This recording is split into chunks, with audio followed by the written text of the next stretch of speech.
आवाज आई, धार से आवाज आई तो ये चौके, क्या हुआ, कौन है कौन है? तो देखा पीछे शेर आ रहा है। बोलो जंगल का। ये और खुश हो गए कि अब तो मेरे को मारने की जरूरत भी नहीं है। अब कौन मारेगा? शेर मारेगा, क्योंकि ये तो बहुत होशियार, बहुत लंबा चौड़ा हट्टा कट्टा, सीधे दरख्त के ऊपर चढ़ गया। बड़ा ऊंचा दरख्त था, दरख्त के ऊपर चढ़ गया। कहा मैं दरख्त के ऊपर से बैठ के तमाशा देखूंगा, अब तो मेरे को मारने की भी जरूरत नहीं। शेर आएगा, हमला करेगा, फाड़ेगा। शेर चला जाएगा, मैं गर्दन लेके वहां ईरान पहुंच जाऊंगा और मेरा इनाम पक्का हो जाएगा। ये सोचकर वो दरख्त पर चढ़ गया। शेर आया, अब वो दरख्त पर से देख रहा है। शेर आ गया, हजरत उमर के बिल्कुल करीब आ गया और हजरत उमर सोए ना, शेर उसके गोल गोल घूम रहा। बोलो सुभान अल्लाह। एक बिस्मिल्लाहिर्रहमानिर्रहीम। अस्सलामु अलैकुम दोस्तों, हम आपके लिए लेकर आए हैं क़ारी अहमद अली साहब का बयान। तो दोस्तों इस बयान को पूरा सुने, इंशाअल्लाह ज़रूर फ़ायदा होगा। तो चलिए दोस्तों, हम आपको बयान की तरफ लेकर चलते हैं। जद्दूपुर वालों, कोई नबी आने वाला नहीं, लेकिन एक मर्तबा हमारे नबी ने फरमाया लौका नबादी नबी लकाना उमर। हमारे नबी ने फरमाया हाँ सही है, मेरे बाद कोई नबी नहीं, कोई ला नबी आबादी। हमारे नबी ने फरमाया मेरे बाद कोई नबी नहीं, लेकिन अगर अल्लाह किसी को नबी बनाते तो उमर को नबी बनाते। सोचो उमर का ईमान कितना मजबूत होगा, पहाड़ जैसा ईमान होगा कि नहीं होगा? बल्कि आपको एक बात बताऊं, हजरत उमर का ईमान कैसा है मालूम है? हजरत उमर के बारे में ईरान जो नाम सुना ना आपने, वहाँ ईरान में मशवरा होता है और बड़े बड़े लोग जमा हुए हैं और बड़ा इनाम रखा है कि कौन है जो मदीना जाए और उमर की गर्दन लेकर आ जाए, उमर को कत्ल करे और उनकी गर्दन लेकर आए, मुंह मांगा उसे इनाम दिया जाएगा। बड़े बड़े इनाम और बड़े बड़े लोग तैयार। वो ईरान में कोई होगा जवान हट्टा कट्टा लंबा चौड़ा और उसको बहुत कुछ आता था। उसने कहा मैं तैयार हूँ, लेकिन मेरा इनाम ये होगा। जो भी उसने इनाम कहा सबने मंजूर कर लिया। वो ईरान से चला, लंबा चौड़ा हट्टा कट्टा, सारे हथियारों के साथ लेस होकर अपने सारे सफर के सामान के साथ चला। कहां पर पहुंचा? मदीना, क्योंकि हजरत उमर अमीरुल मोमिनीन मदीने में थे। हजरत उमर अमीरुल मोमिनीन थे और छोटे अमीरुल मोमिनीन नहीं थे। 22 लाख मुरब्बा मील पर अकेले हुकूमत करने वाले। बोलो कौन? हजरत उमर। हजरत उमर 22 लाख मुरब्बा मील पे हुकूमत करने वाले, वो ईरान का जवान। जब मदीना, जबान तो आती नहीं क्योंकि मदीने में अरबी बोलते, ये ईरान से आया हुआ, लेकिन किसी तरह थोड़ा बहुत उसने मालूम किया कि अमीरुल मोमिनीन का घर कहाँ है। कि उसको ऐसा था कि कोई बहुत बड़ा बंगला होगा, कोई बहुत बड़ी कोठी होगी, कोई बहुत बड़ा मकान होगा। उसने कई लोगों को पूछा, सबने एक ही पता बताया कि देखो सामने जो छोटे छोटे घर नजर आते ना, उसी में एक घर अमीरुल मोमिनीन का भी है। बस आप चले जाओ वहां पे, वो जो घर नजर आता है ना, वो जो झोपड़ा नजर आता जिसकी खिड़की इस तरफ की हुई है, बस वही अमीरुल मोमिनीन का घर है। ये ईरान वाला घबराया कि अगर उमर यहाँ पर है, बोलो अगर उमर, आवाज से बोलो, अगर उमर, कत्ल करना बहुत मुश्किल है क्योंकि महल्ला है, सारे महल्ले वाले जमा होके मेरे बोटी हड्डी तोड़ देंगे, क्योंकि महल्ले में किसी को कत्ल करना बहुत मुश्किल है। लेकिन काम मालूम तो करे कि क्या मामला है। गए और वहां जाकर बताया कि मैं मुसाफिर हूँ, अमीरुल मोमिनीन उमर को मिलने आया। तो अंदर से घर में से आवाज आई, उमर घर में नहीं है, वो तो ऊंटों को चराने जंगल में गए हैं। अमीरुल मोमिनीन उमर सो रहे हैं। बोलो सुभान अल्लाह। बोलो क्या कर रहे हैं? सो। इसने कहा ये तो मौका और भी अच्छा हो गया। अरे पहले महल्ले में मारता तो बड़ा मुश्किल मामला था, अरे जंगल में भी अगर मारता तो 2-4 मेरे ऊपर हमला करते, लेकिन यहाँ तो सो रहे, सोने वाले को मारना तो बहुत आसान है, बहुत आसान है। ये उमर के करीब जा रहे हैं। बोलो बोलो बोलो बोलो। ये ईरान वाला किसके करीब जा रहे हैं? उमर के करीब, उमर के करीब। अभी उमर के करीब यार कम से कम 5 या 10 कदम का फासला बाकी था, बस सीधे जाके हमला करना था कि अचानक धाड़ से आवाज आई, धाड़ से आवाज आई तो ये चौके, क्या हुआ, कौन है कौन है?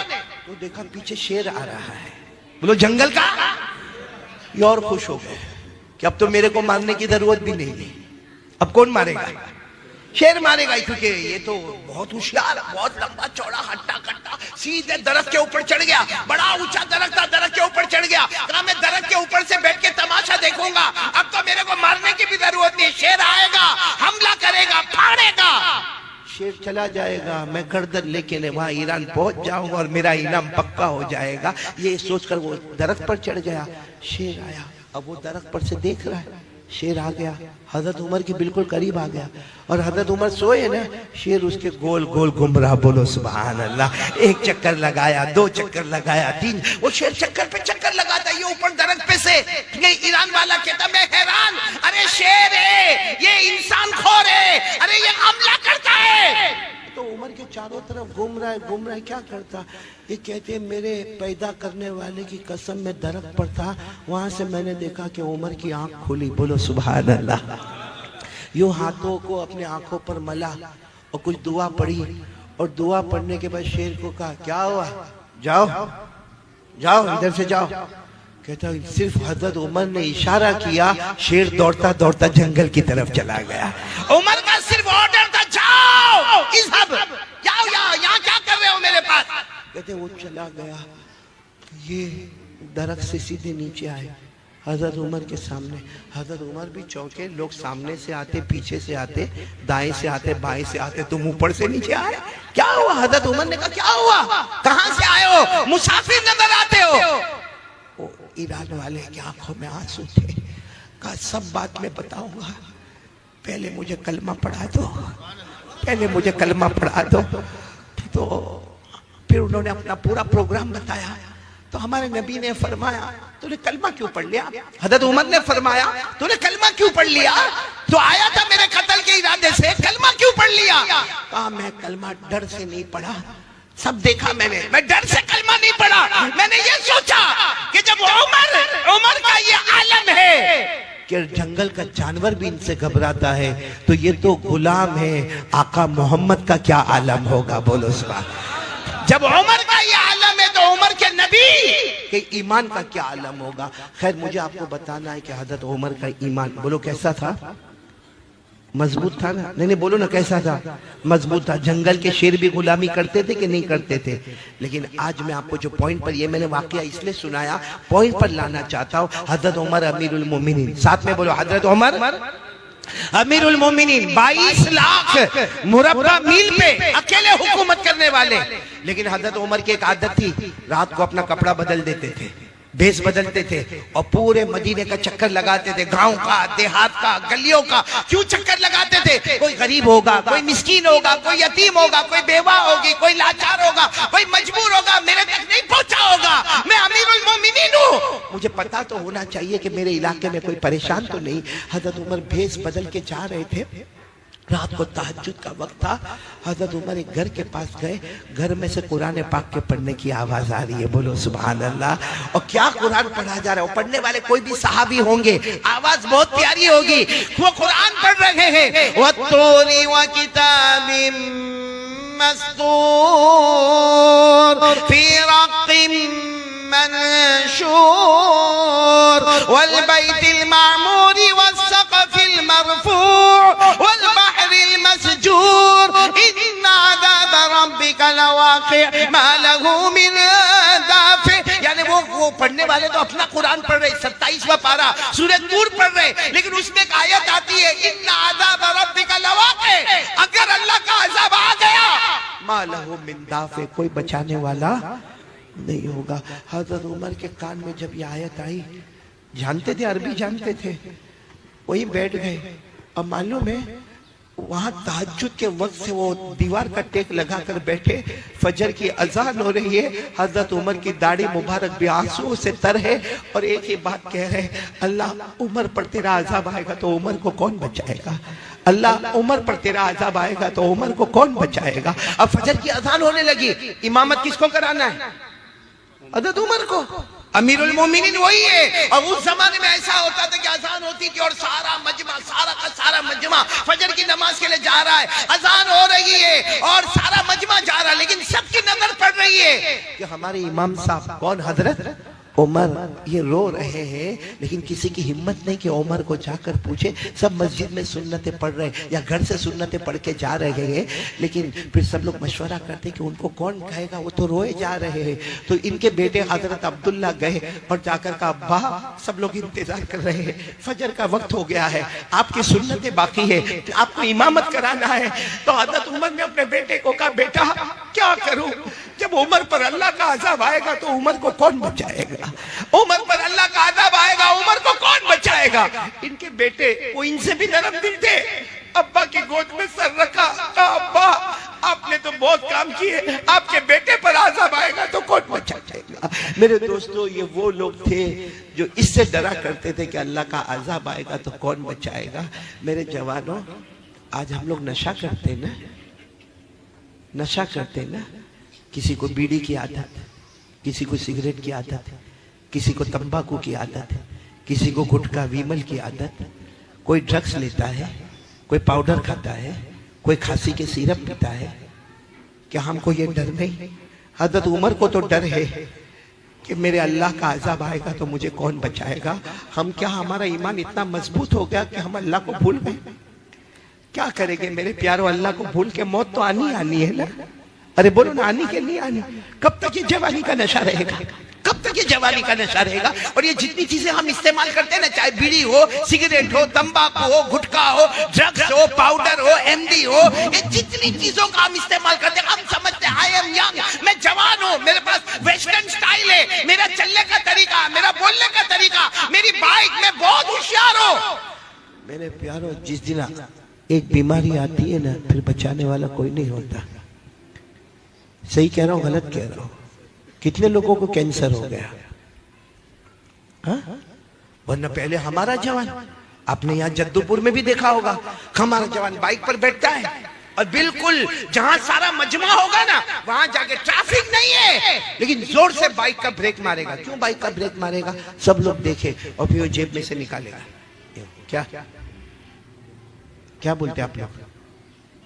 हाँ, अभी यूं हाथ पे थोड़ा टक टक टक टक करेगा, हाँ, फिर यूं खोलेगा, हाँ, और फिर हाँ करके ऐसा पिएगा जैसे शरबत पी रहा है।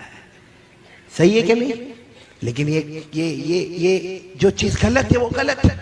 नशा गलत है तो गलत है, पाउडर खाना गलत है तो गलत है, ड्रग्स लेना गलत है तो गलत है। होता क्या है मालूम है? नहीं सुधरता नहीं है, वो रोज रोज रोज रोज लेता जाता, फिर ये जो मुंह है ना, मुंह ये छोटा हो जाता है। कैसा हो जाता है? फिर क्या करता है मालूम है? ये हाथ में लेके यूं करेगा, एक हाथ से दरवाजा खोलेगा, दूसरे हाथ से एंटर हो जाएगा। सही कह रहा हूँ, गलत कह रहा हूँ मेरे दोस्त? फिर इतना छोटा सा मुंह हो जाता है। डॉक्टर के पास, अब डॉक्टर को मालूम है भाई, डॉक्टर माहिर है, चेहरा देखकर समझ जाता है कि इसको कैंसर है, लेकिन डॉक्टर को भी तो अपना बिल बनाना है ना।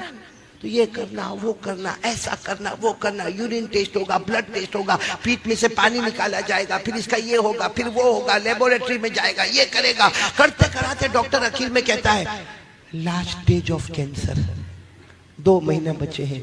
और वो पूरी गवर्नमेंट ने कहा मास्क नहीं लगाने का, वो मास्क लगा के घूम रहा है, क्योंकि यहाँ उसका मुंह छोटा हो गया है, ऑपरेशन हो गया, जबड़ा फाड़ दिया गया। मेरे प्यारो, क्या कयामत में इसका जवाब नहीं देना पड़ेगा? मुफ्ती अली साहब, एक बड़ा अजीब मामला, मैं गुजरात में था, एक ने मेरे को आकर कहा मौलाना मेरा भाई 32 साल का है, वो खा खा के, तंबाकू खा खा के कैंसर हो गया, मर गया। वो शहीद हुआ कि नहीं हुआ? यानी वो मेरे को फतवा पूछता है कि मौलाना लिख के दे दो ना कि मेरा भाई शहीद हो गया, मैं मेरे खानदान वालों को बताऊं। मैंने कहा गुटखा खा के मरा, तंबाकू खा के मरा, ऑपरेशन करा के मरा। मैंने कहा सुनो, मैं आज मसला बताता हूं। कोई अपने गुनाहों की वजह से बीमार पड़े, कोई अपने गुनाहों की वजह से, भाई हमारे गुनाहों की वजह से अगर हमारा ये जबड़ा खराब हो गया, हमारे गुनाहों की वजह से अगर हमारा हाथ और पांव खराब हो गया, तो अल्लाह फरमाते कयामत में एक एक बदन के टुकड़े का जवाब देना पड़ेगा। ये कुरान में लिखा है, कुरान में 15वां पारा, अल्लाह तबारक व तआला फरमाते हैं इन्नस समा वल बसर वल फुआद कुल्लु उलाइका काना अन्हु मसऊला। अल्लाह तबारक व तआला फरमाते तेरे कानों का, तेरी आंखों का, तेरे दिल का, बदन का जो भी टुकड़ा तूने गुनाहों की वजह से डैमेज कर दिया, बोलो कल कयामत में। हाँ, लेकिन अगर आदमी कभी बीड़ी, सिगरेट, तंबाकू, गुटखा कुछ नहीं, और बेचारे को कैंसर हो गया, हाँ फतवा दे दो कि शहीद होकर दुनिया से जा रहा है। लेकिन मेरे प्यारों, क्या ये सब करना जायज है जो हम करते हैं? क्या हमको अल्लाह का डर नहीं लगता? मेरे दोस्तों, कैंसर वाले को पूछो कैसा रोता है, कैसा रोता है, आखिरी घड़ी में क्या क्या हालात उसके ऊपर आते हैं। मेरे दोस्तों, वो कैंसर जब बदन में फैलने लगता है, लेकिन फिर भी हमारी तबीयत में सुधार नहीं आता ना। हम ना तो अपनी माँ के बने, हम सही में अपनी माँ के भी नहीं बने, अपने अब्बा के भी नहीं बने, हम अल्लाह के भी नहीं बने और मुस्तफ़ा के भी नहीं बने। हमको सिर्फ अपनी मर्जी प्यारी है मेरे प्यारों, जिसकी वजह से आज बर्बादी और तबाही के सिवा हमारे पास कुछ नहीं है। मैं पूछना चाहता हूँ, माँ की कौन मानता है? माँ को माँ कौन समझता है? ए पूरा मजमा है। अगर ये ऐलान हो गया भाई कारी अहमद अली का बयान होने वाला, या चलो ये ऐलान हो जावे कि यहाँ शादी का मंडप लगने वाला, या ऐलान हो जावे कि यहाँ पर बहुत बड़ा फंक्शन होने वाला, यहाँ के जिम्मेदार जवानों को जमा करेंगे, भाई कौन कौन हमारे साथ खिदमत करेगा, कौन कौन हमारे वॉलंटियर हजरात होंगे। बहुत अच्छा है, सारे के सारे जवान आ जाते और आकर कहते आप लोगों को फिक्र करने की जरूरत नहीं है, कुर्सी लगाना हमारा काम होगा, टेबल लगाना हमारा काम होगा, खाना खिलाना हमारा काम होगा। अरे चावल हम लेकर आएंगे, अरे सालन हम लेकर आएंगे, अरे मंडप हम लगा देंगे, लाइट हम लगा देंगे। बहुत अच्छा है, मखलूक की खिदमत है। लेकिन इसमें से किसी एक जवान को पूछो, माँ का पांव दबाता है कि नहीं दबाता? माँ के सर पे कभी मोहब्बत से हाथ फेरता है कि नहीं फेरता? आपको एक बहुत अजीब बात सुनाओ, हो सकता आपके जद्दूपुर में नहीं होवे और बोलो आमीन नहीं होवे, लेकिन एक बहुत मालदार हमारे गुजरात का मेरे को मिला और इतना रोने लगा। मैंने कहा भाई अल्लाह का बंदा रोता काहे को है, जो है वो बता देना। तो कहता मैं रोता इसलिए हूँ कि रोज रात को मैं अपने सिटिंग रूम, भाई बड़ा मालदार है, कहा मेरा कमरा है, मैं ईशा की नमाज पढ़ के वहां बैठ के मेरी तस्बीहात पढ़ता हूँ। रोज रात को मेरा बेटा घर में दाखिल होता है, हाथ में मोबाइल होता है और मेरे सिटिंग रूम में चक्कर लगाता है, मोबाइल पे इधर जाके बात करता है, उधर से बात करता है, इधर बात करता है, उधर बात करता, फिर अपने कमरे में चला जाता। एक बार भी मुड़ के पूछता नहीं कि अब्बा आपको शुगर है, कोई तकलीफ तो नहीं? अब्बा आपको प्रेशर है, आपने दवा तो ली कि नहीं ली? अब्बा आपका पाँव तो नहीं दुखता? और फिर मुझे रोकर क्या कहता है, कारी साहब क्या बयान में कहते हो? बयान में कहते हो कि बाप जन्नत का दरवाजा है। मुझे कहता कारी साहब गवाह रहना, कयामत में गवाह रहना, उसने अपने जन्नत का दरवाजा तोड़ दिया है, वो कभी भी जन्नत में नहीं जाएगा। ये बाप की बद्दुआ नहीं तो क्या है? पूछो आज बूढ़े बाप को पूछो, कितना बेटा पूछता है? बल्कि बारी लगती है, बारी। कितने भाई हम लोग? 4। कितने भाई? 5। 15 दिन माँ बाप तेरे घर में, 15 दिन तेरे घर में, 15 दिन तेरे घर में, 15 दिन तेरे घर में। अल्लाह को हाजिर नाजिर रखकर बताओ, जब हम छोटे थे क्या हमारे माँ बाप ने हमको तकसीम किया कि मेरा बड़ा बेटा वो घर पे रहेगा, मेरा दूसरा बेटा उधर जाके रहेगा, तीसरा बेटा उधर जाके रहेगा? क्या हमारे माँ बाप कोई बंदर है जो एक डाली से लेके दूसरी डाली, दूसरी डाली से तीसरी डाली पर? मेरे प्यारो, ये जो हम नशा करते ना, नशा आपको नहीं मालूम, ये नशा बहुत खतरनाक है। बोलो ये नशा बहुत खतरनाक है। आज आपको मैं एक वाकया सुनाने जा रहा हूँ, आपकी अकल हैरान हो जाएगी। मेरे दोस्तों, एक बहुत बड़े अल्लाह के वली बोलो या हदीस के इमाम बोलो, हजरत फजल बिन अयाज, बोलो क्या नाम? आप सिर्फ फजल याद रखो, क्या नाम? हजरत फजल। वो जब हदीस का सबक पढ़ाते थे ना, ठाटे मारता हुआ, वो जमाना ऐसा नहीं होता कि भाई मदरसे के बच्चे 14 साल, 15 साल, 16 साल, 18 साल, 20 साल, नहीं, वहां मदरसा ऐसा होता था, खुला मैदान होता था जिसमें बच्चे भी है, बड़े भी है, बूढ़े भी है, सब बैठे गए। और जब हजरत फजल आते थे, सारे बच्चे इस्तेकबाल के लिए खड़े होते थे। आपके सामने ऐसा टेबल रखा होता था, उस पर हदीस की किताब होती थी, आप पढ़ाना शुरू करते थे। उस जमाने में जो भी तरीका पढ़ाने का होता पढ़ाते थे। एक सामने स्टूडेंट बैठता था, सामने एक स्टूडेंट, सुनना, बहुत होशियार, बहुत चालाक, और आपको मालूम है जो ब्राइट स्टूडेंट हो, जिसका दिमाग अच्छा हो, तो पढ़ाने वाले की तवज्जो उसकी तरफ बोलो ज्यादा होती है। तो वो और हजरत फजल देखते थे, वो जो बोलते वो सब लिखता है। और कभी चेक करते थे, तो चेक करते तो देखते थे इतना अच्छा लिखता है, इतना अच्छा। यानी हजरत फजल कहते कि मुझे मेरे शागिर्दों में, मेरे स्टूडेंट में, मुझे इसके बारे में यकीन था कि इसका फ्यूचर बहुत ब्राइट होगा। कहते कि 1 महीना गुजरा, वो पढ़ने नहीं आया। कितना महीना? अब ब्राइट स्टूडेंट हो, वो 2 दिन नहीं आवे तो उस्ताद परेशान, पढ़ाने वाला परेशान, टीचर और प्रोफेसर परेशान कि मेरा इतना अच्छा स्टूडेंट नहीं आता। लेकिन वो चूंकि मजमा इतना रहता था, हजरत फजल समझे कहीं सफर पे गया होगा, इधर गया होगा, उधर गया होगा। सुनो, बराबर सुनना, हजरत फजल कहते एक दिन आने के साथ ही मैंने पूछ लिया कि भाई वो कहाँ है, वो मेरा स्टूडेंट कहाँ है जो सारी बातों को लिखता था, बाय हार्ट करता था। तो किसी ने कहा वो तो घर में बीमार है, आखिरी सांस ले रहा है, घर में बीमार है। और बोलो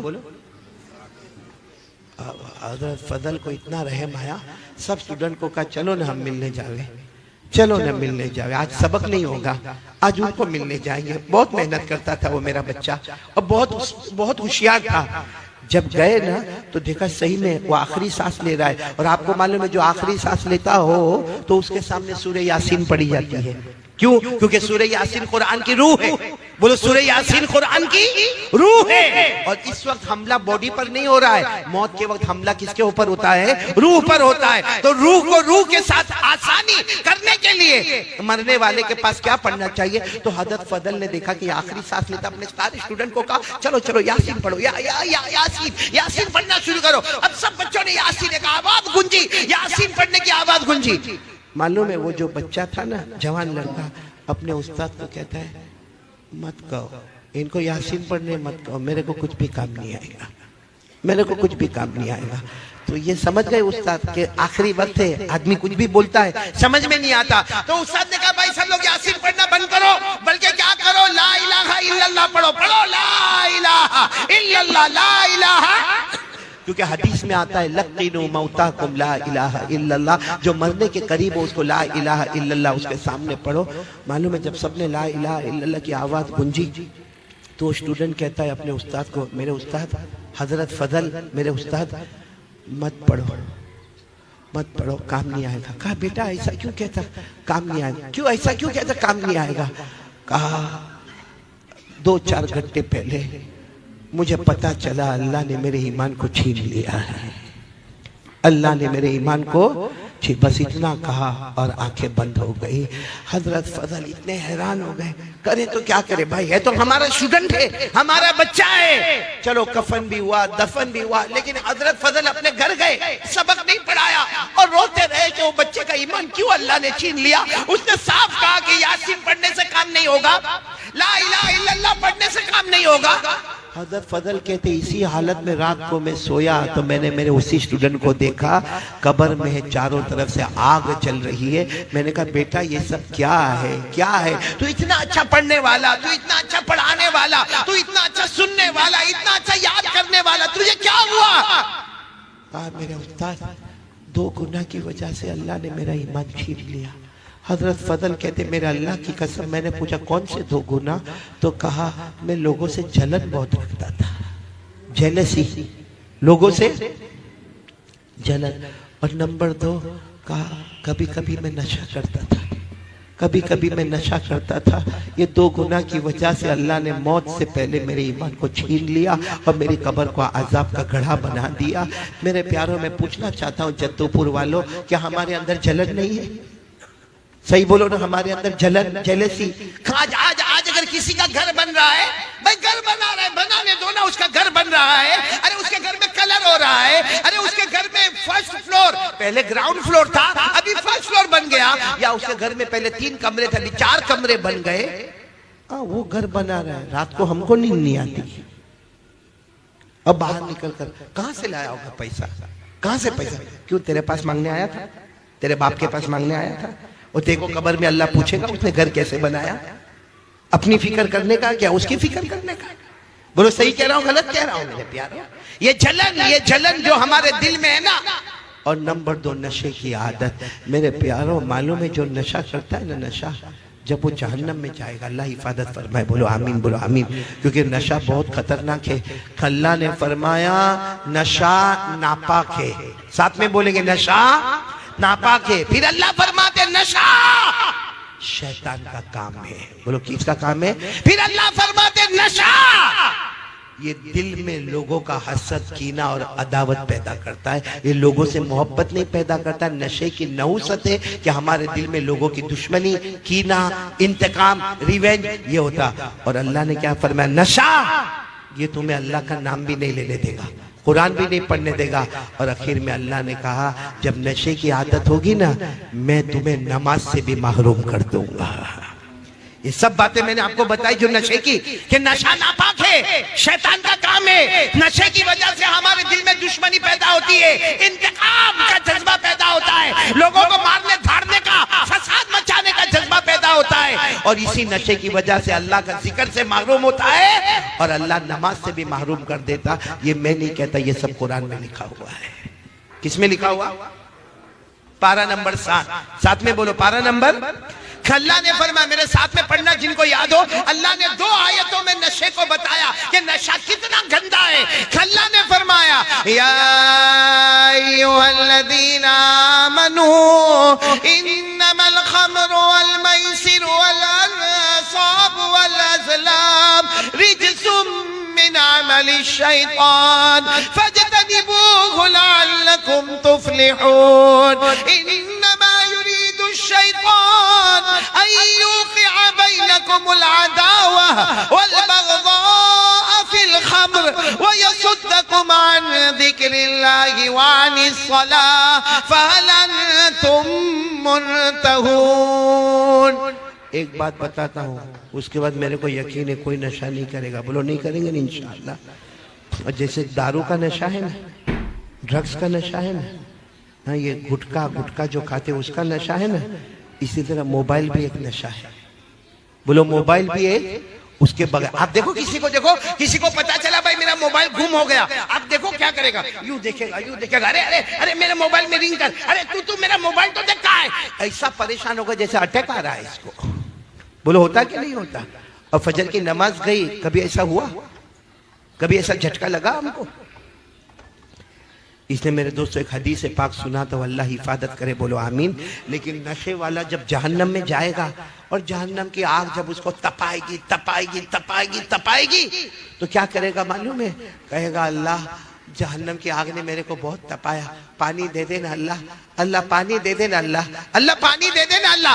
ऊपर जो जहन्नमी होंगे उनके बदन से जो खून निकलता होगा, पीप निकलता होगा, पेशाब निकलता होगा, वो अल्लाह इसके मुंह में डालेंगे। पानी चाहिए ना, पानी चाहिए, ले ऊपर वाले जहन्नमी के बदन का खून निकला, पीप निकला, अरे उसके बदन में से पेशाब निकला, पी तो कहेगा अल्लाह मैंने पानी मांगा, ये तो बहुत गंदी चीज है। अल्लाह कहेंगे आज वो पिलाऊंगा जो तुझे पसंद नहीं है, क्योंकि दुनिया में तू वो पीता था जो मुझे पसंद नहीं था। इसलिए मेरे प्यारों, हाथ जोड़कर आपसे अपील करता हूँ, 2 चीजें हमारे नबी छोड़ कर गए हैं, उनमें से पहली चीज मैंने आपको बता दी। वो क्या है? कौन आज से तैयार हो रहा है रोजाना ये पूरा जद्दू पूरा तैयार हो जावे माशाअल्लाह। देखो ये 2 चीज अगर हमारे पास होगी ना, सब गंदी आदतें खत्म, सब गंदी आदतें खत्म। कोई कहता ना अरे मौलाना को क्या मालूम है, हमको नशे की आदत हो गई, अब नशा थोड़ी छूटेगा। कोई कहता मेरे को मोबाइल की आदत हो गई, अब मोबाइल थोड़ी छूटेगा। कोई कहता कि मेरे को पीने की आदत हो गई, वो पीना थोड़ी छूटेगा। नहीं मेरे प्यारों, हमारे नबी से बढ़कर कोई नहीं। हमारे नबी ने फरमाया 2 चीज को तेरे हाथ में रख ले, दुनिया भी तेरी होगी, आखिरत भी तेरी होगी। जिसमें सबसे पहले क्या फरमाया हमारे नबी ने? कुरान। आवाज नहीं आ रही आप लोगों की? कुरान। बहुत ठंडे हो गए आप लोग, बंद कर दूं बयान? कौन सी चीज पहली बोलो? मैं हर जगह पर आज एक ही ऐलान करता हूं, कुरान पढ़ोगे ना इंशाअल्लाह।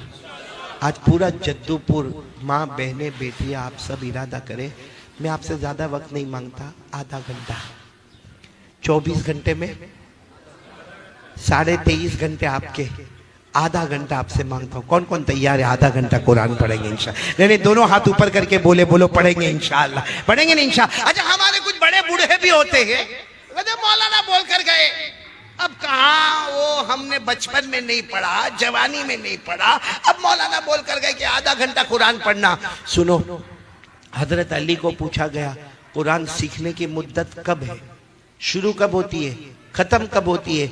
हजरत अली ने फरमाया मिनल महदी इलल लहदी। कुरान करीम के सीखने की मुद्दत शुरू होती है माँ के गोद से और खत्म होती है कब्र के गोद में। और मेरे को मालूम है आधा घंटा कुरान पढ़ेंगे। अब यहाँ जो उलमाए किराम बैठे हैं, इनको अगर बोलो आधा घंटा कुरान पाक पढ़ना, आधे घंटे में 2 पारे खत्म। अरे बोलो, आधे घंटे में 2 पारे खत्म, 2.5 पारे खत्म, सूरह बकरा मुकम्मल। और अगर किसी आम आदमी को बोलो भाई आधा घंटा कुरान पढ़ना, तो बेचारा मुश्किल से धीरे धीरे सा या कोलो करते 1.5 पेज 2 पेज, तो सोचेगा कि ये मौलाना तो 2 पारे खत्म करके चले गए, ना मेरे 2 पेज भी खत्म नहीं हुए। ना मेरे दोस्तों, कुर्बान जाओ हमारे नबी पर। हमारे नबी को मालूम था मेरा ऐसा उम्मती भी आएगा जो बाद में कुरान पढ़ना शुरू करेगा। हमारे नबी ने फरमाया अल्लज़ी यक़रउल कुरान व यतताअतउ बिही फलहु अजरान। हमारे नबी ने उस जमाने में फरमाया मेरा उम्मती ऐसा आएगा जो कुरान पढ़ेगा, अटक अटक के पढ़ेगा, रुक रुक के पढ़ेगा, अटक अटक के पढ़ेगा। हमारे नबी फरमाते उसको डबल सवाब मिलेगा, पढ़ने का भी सवाब मिलेगा और अटकने की जो तकलीफ होगी उसका भी सवाब मिलेगा। सुभान अल्लाह। इसलिए मेरे प्यारो, अब तो मैंने पूरा मामला खोल के आपके सामने रख दिया है, तो कितना वक्त मैं आपसे मांग रहा हूँ? आधा घंटा। और ये नशे से तौबा करोगे ना? आज की रात तौबा करो। नहीं मेरे प्यारो, मत करो, नशा मत करो। अपनी बीवी को देखो, अपने बच्चों को देखो, अपने माँ बाप को देखो। हमारी जिम्मेदारी है। ये नशा करके, आवारागर्दी करके कुछ दिन का मजा है, फिर जिंदगी की सजा है। दुनिया की भी सजा है, आखिरत की भी सजा है। इसलिए मेरे प्यारो, आप ये सोचते होंगे कि छोड़ने का कैसा, वही मैं आपको तरीका बताने जा रहा हूँ कि पहला काम ये अपने घर में शुरू कर दो। आधा घंटा अपनी बीवी बच्चे सबको बोलो आधा घंटा कुरान पढ़ेंगे। बोलो पढ़ेंगे ना इंशाल्लाह। और अगर नहीं पढ़ना आता ना, अरे मस्जिद के इमाम साहब के पास चले जाओ ना, मस्जिद के इमाम साहब को बड़े प्यार से कहो ना, मैं रोजाना आपके पीछे नमाज पढ़ता हूँ, मेरे को 5 से 8 मिनट आप थोड़ा सा कुरान की 2-4 आयतें पढ़ा देना। वो 2-4 आयतें पढ़ा दे, आप घर जाके उसी को पढ़ते रहो, उसी को पढ़ते रहो, उसी को पढ़ते रहो, उसी को पढ़ते रहो। आधा घंटा कुरान को दे दो मेरे दोस्तों, दुनिया भी हमारी होगी, आखिरत भी हमारी होगी। करेंगे? बोलो करेंगे इंशाअल्लाह। तो हमारे नबी ने क्या फरमाया था? क़ाल रसूलुल्लाह सल्लल्लाहु अलैहि व आलिहि वसल्लम तरक्तु फीकुम अमरैन। हमारे नबी ने फरमाया था 2 चीजें छोड़कर जाता हूँ, अगर दोनों चीजों को थाम लोगे आबाद होंगे, जन्नती होंगे, दुनिया भी तुम्हारी, आखिरत भी तुम्हारी। और अगर ये 2 चीज को नहीं थामोगे, दुनिया में भी जलील हो जाओगे, आखिरत में भी जहन्नम होगी। तो 2 चीजों में नंबर 1 क्या है? कुरान। नंबर 2 सुन्नत नबीकुम। हमारे नबी ने फरमाया मेरे तरीके पर आ जाओ। अरे बोलो मेरे तरीके पर। सच बताओ, हमारे नबी से बढ़कर कोई नबी? बहुत धीरे धीरे बोलते हो। कोई नबी नहीं। आप लोगों को कोई टेंशन है तो मेरे को बोल दो। नहीं नहीं। कोई घर का टेंशन वेंशन तो नहीं? सुबह तक फुर्सत है। अभी मुफ्ती अनीस साहब को तो जब मैंने देखा इतनी अच्छी शेर शायरी करते, मैंने कहा यहाँ तो बीवी से बहुत मोहब्बत होगी। है आपको मोहब्बत है बीवी से? सब क्यों अशरफुल हाँ हाँ कर रहा है? तू बैठे बैठे ये कब से बीवी से हाँ हाँ हाँ करे जा रहा है? खाने में समझता नहीं क्या खाता है, और फिर मुझे कहता है मेरे को शुगर हो गया। तो मैंने कहा तू खाने पे तो कंट्रोल कर भाई। वो मालूम है ना, एक मरतबा एक बीवी ने अपने हस्बैंड को पूछा आप मुझसे कितना प्यार करते हो?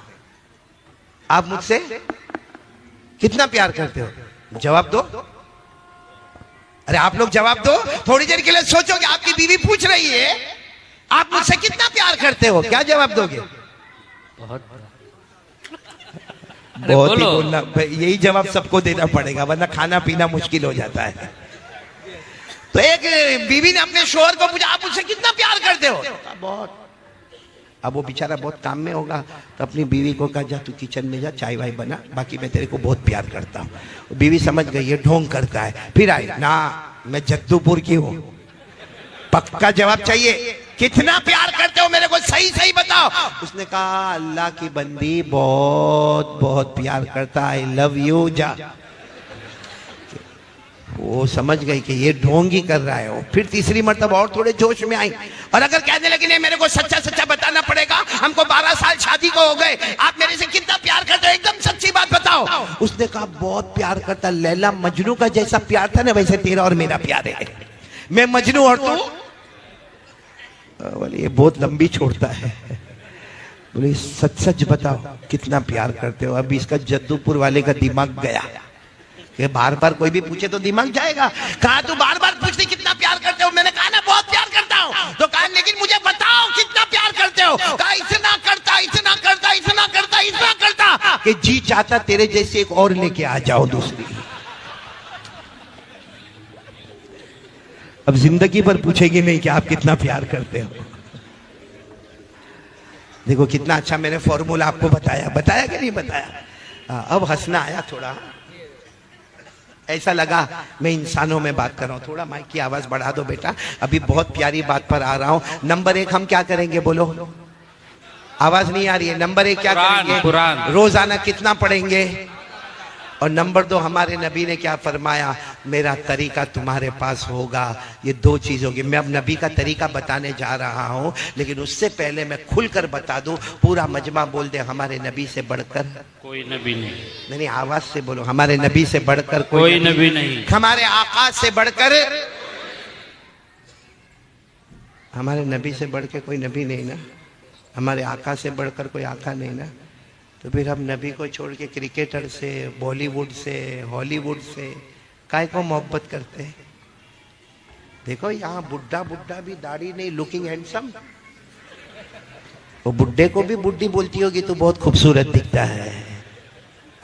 देखो यहाँ बहुत सारे बैठे हैं, सही में वो क्रिकेट का नशा होता है। यहाँ है अजब नशा होता है। वो क्रिकेटर जो टी शर्ट पहनता है ना, वही कलर की टी शर्ट यहाँ वाला जद्दूपुर वाला पहनता है। उसकी टी शर्ट के पीछे जो नंबर है 101, इसकी टी शर्ट के पीछे भी नंबर है, बोलो 101। और अगर इसको कोई जद्दूपुर का दोस्त, उसका नाम होगा मोहम्मद, अहमद, अब्दुल्ला, अब्दुल रहमान, उसके नाम से नहीं बुलावे और क्रिकेटर के नाम से बुलावे, इधर आ, इतना खुश होता है कि वाह मैं तो उसके जैसा हो गया। यानी सोचो इस्लामी नाम छोड़कर दूसरे नाम पर खुश हो गया। होता कि नहीं होता? और क्रिकेट खेले कौन? एडवर्टाइज कौन करे? कमावे कौन? जेब भरे कौन? हमारा जद्दूपुर वाला यहाँ बाहर बैठे बैठे उसने कैच छोड़ दिया, पकड़ लेता ना तो जीत जाते। मैंने कहा तेरा बाप पकड़ लेता जाके। भाई क्रिकेटर से मोहब्बत है, मैं मना नहीं करता, करो, एक काम करो, फोन करो, बोलो जद्दूपुर आजा। कौन करेगा फोन? जद्दूपुर आजा। आएगा? बोलो आएगा। अच्छा उसको फोन करके बोलो मता मता, don't come, you are busy, तू बहुत बिजी है, तू मता, मैं आ रहा हूं तेरे घर पे।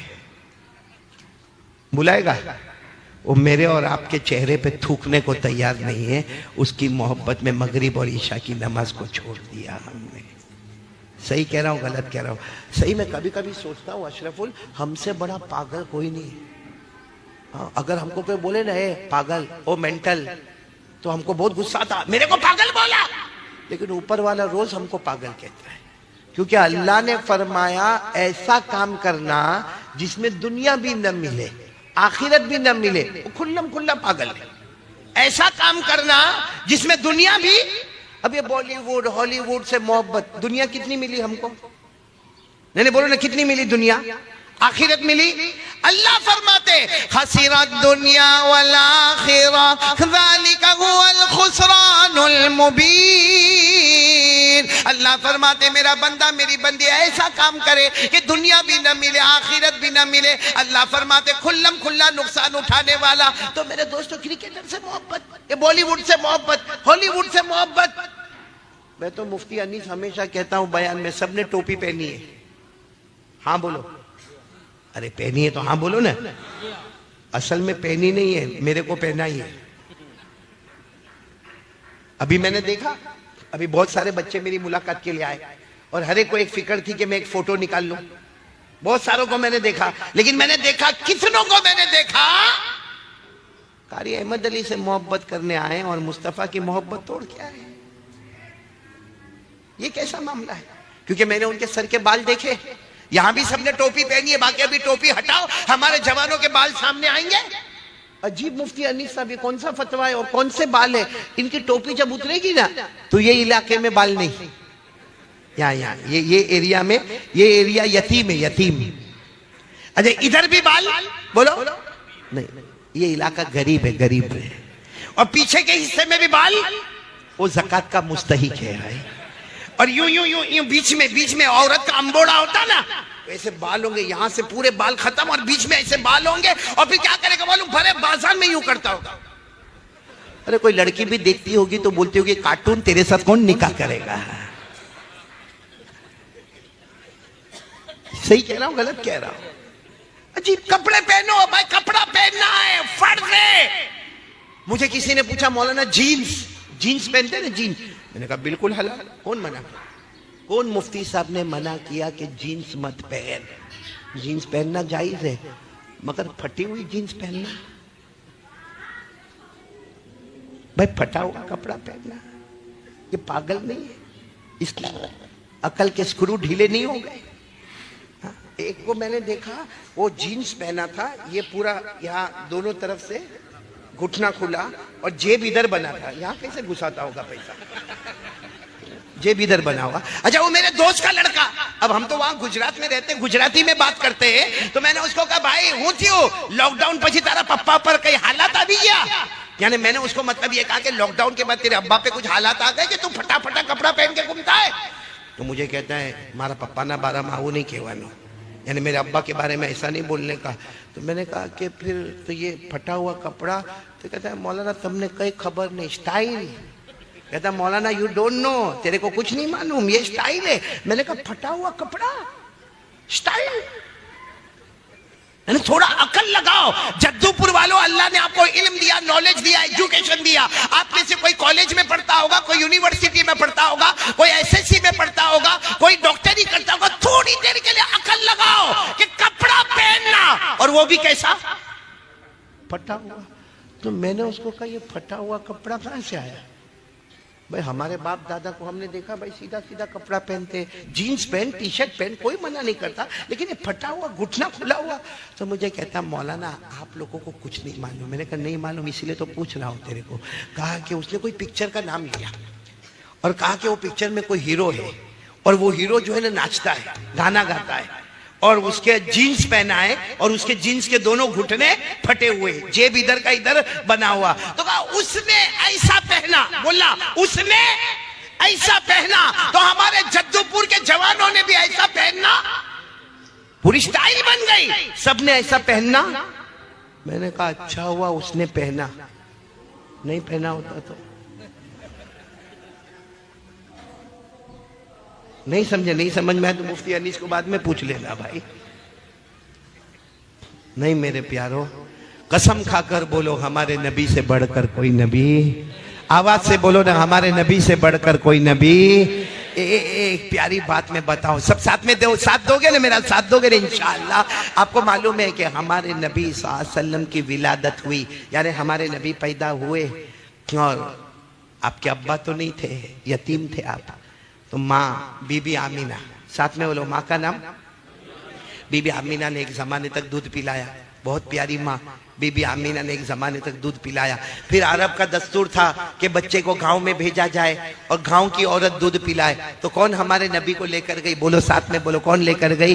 दाई हलीमा लेकर गई, हजरत हलीमा रज़ी अल्लाह ताला अन्हा लेकर गई। और वो बहुत दूर कबीले में रहती थी, कबीला बनु साद, उनके कबीले का नाम था कबीला बनु साद, उस कबीले में रहती थी।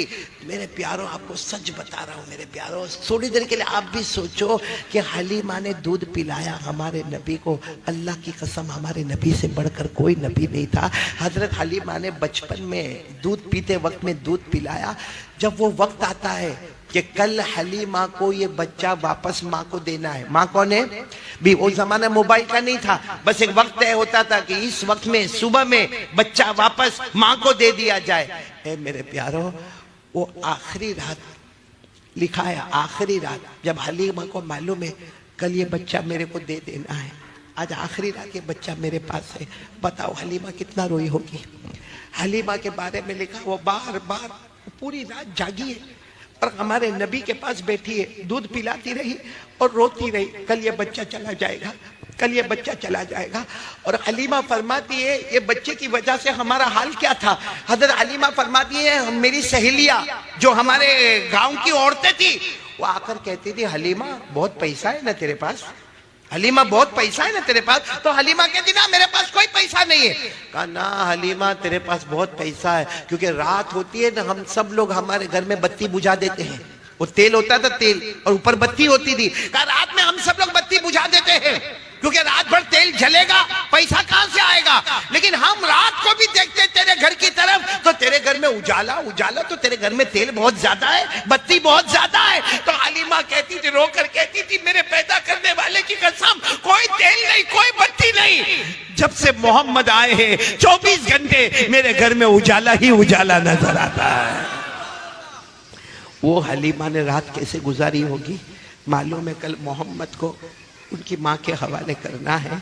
पूरी रात हलीमा रोई। अच्छा वो घड़ी आ गई, वो घड़ी आ गई कि जब हजरत हलीमा लेकर गई और पहाड़ के किनारे, मक्के के पहाड़ के किनारे आमीना खड़ी हुई है। बीबी आमीना, यहाँ से हलीमा आती है। अब हलीमा को मालूम है बच्चे की जुदाई का वक्त आ गया, बहुत रोती है, बार बार मोहम्मद को अपने सीने से लगाती है, अपने सीने से लगाती है। और सुबह में नहला धुला के लेके निकली है और आमीना को कहती है, आमीना ये अमानत तुम्हें देती हूँ, मेरा जी तो नहीं चाहता था कि मैं ये अमानत तुम्हें दे दूं, मगर क्या करो, ये वादा है, इसलिए मैं आपको ये अमानत दे रही हूँ। अरे आमीना भी तो माँ थी ना, वो भी इंतजार कर रही थी, मेरा लखते जिगर, मेरे कलेजे का टुकड़ा, मेरा बेटा आ रहा है। आमीना ने ऐसे लिया, अपने सीने से लगाया, बहुत देर तक रोती रही। हलीमा ने जो जुमला कहा वो सुनना। हलीमा ने क्या फरमाया? आमीना, आमीना मैंने बहुत बच्चों को दूध पिलाया है, गाँव गाँव जाके, शहर शहर जाके मैंने दूध पिलाया है, और मैं गांव में भी गई, जंगलों में भी गई, सहारा में भी गई, बयाबान में भी गई। हलीमा कहती है मैंने बहुत गांव, देहात, जंगल, बयाबान, सहारा का सफर किया, लेकिन काबा के पैदा करने वाले की कसम, इससे बढ़कर खूबसूरत बच्चा मैंने कहीं नहीं देखा। सामने कौन थी? बीबी आमीना थी। उन्होंने भी हमारे नबी को सीने से लगाया, कहा आमीना, बीबी आमीना ने कहा, हलीमा तू गांव की बात करती है, देहात की बात करती है, जंगलों की बात करती है। अरे हलीमा, ए हलीमा, बीबी आमीना ने कहा, हलीमा तूने गांव में इससे बढ़कर खूबसूरत बच्चा नहीं देखा। बीबी आमीना कहती, काबा के पैदा करने वाले की कसम, मैं पूरे मक्का शहर में घूमी, इससे बढ़कर खूबसूरत बच्चा मैंने शहर मक्का में नहीं देखा। बात कर रहे कौन कौन? हलीमा, आमीना। इतने में वहां से बूढ़े मियाँ चले आ रहे। कौन है वो? दादा अब्दुल मुत्तलिब। बोलो दादा अब्दुल मुत्तलिब तो थे ना। दादा अब्दुल मुत्तलिब आए और कहा, हलीमा, आमीना क्या बातें कर रहे हो? तो आमीना ने कहा, आपका पोता, आपका पोता अब हमारे घर में वापस आ गया। ओ दादा अब्दुल मुत्तलिब दौड़ते दौड़ते आए, बहुत प्यार करते थे, बहुत प्यार करते थे, हमारे नबी को गले लगाया, गले लगाया, बहुत प्यार किया, बहुत मर्तबा चूमा। तो हलीमा ने कहा, मैं कह रही थी इससे बढ़कर खूबसूरत बच्चा मैंने गांव में नहीं देखा। तो आमीना ने कहा, इससे बढ़कर खूबसूरत बच्चा मैंने शहर मक्का में नहीं देखा। तो दादा अब्दुल मुत्तलिब कहने लगे, हलीमा, आमीना रहने दो, मैंने तो मुल्कों मुल्कों का सफर किया, कंट्री कंट्री का सफर किया, मैं तिजारत कारोबार में कहां से कहां तक गया। अरे काबा के पैदा करने वाले की कसम, मैंने किसी मुल्क में इससे बढ़कर खूबसूरत बच्चा नहीं देखा। सुभान अल्लाह। अच्छा ये बातें हो रही है, अचानक एक नूरानी शख्स सामने। कौन? हलीमा, आमीना, दादा अब्दुल मुत्तलिब चौके। कौन? आने वाले ने कहा, मैं जिब्राइल हूँ, बोलो सुभान अल्लाह। फरिश्ता हूँ, बोलो सुभान अल्लाह। फरिश्तों का सरदार हूँ, बोलो सुभान अल्लाह। तो इन तीनों ने कहा, लेकिन फरिश्ता आप यहाँ पर क्यों आए? अल्लाह ने भेजा है, आपका जवाब देने के लिए आया हूं कि हलीमा, तूने गांव में इससे बढ़कर खूबसूरत बच्चा नहीं देखा ना। आमीना, तुमने शहर मक्का में इससे बढ़कर खूबसूरत बच्चा नहीं देखा ना। दादा अब्दुल मुत्तलिब, तुमने मुल्कों मुल्कों में इससे बढ़कर खूबसूरत बच्चा नहीं देखा ना। हज़रत जिब्राइल कहते, मेरे भेजने वाले अल्लाह की कसम, मैंने 1 लाख से ज्यादा नबियों की मुलाकात की है, मैंने इससे बढ़कर खूबसूरत किसी को भी नहीं देखा। सुभान अल्लाह। इतना हज़रत जिब्राइल ने कहा कि गैब से अल्लाह की आवाज आई, अल्लाह की आवाज आई, कैसे देखोगे, कैसे देखोगे, मैंने इससे बढ़कर खूबसूरत किसी को पैदा ही नहीं किया है। कैसे देखोगे, मैंने इससे बढ़कर खूबसूरत किसी को पैदा ही। मेरे दोस्तों, हमारे नबी बहुत खूबसूरत थे। आपको मालूम है, एक वक्त आता है बच्चा 1 साल 1.5 साल का हो जाता है, 2 साल का हो जाता है, अब उसको खिलौने की जरूरत पड़ती है। किसकी जरूरत पड़ती? आपने देखा होगा हमारे घर में बच्चे होते हैं, खिलौने लाए जाते हैं। एक रात हमारे नबी, वही 1.5-2 साल की उम्र, हमारे नबी सो रहे हैं। आमीना बैठी हुई। आमीना कौन? वालिदा। अम्मी, वालिदा। और हमारे नबी तो यतीम थे। अरे बोलो हमारे नबी। अल्लाह ने फरमाया अलम यजिदका यतीमन फआवा व वजदका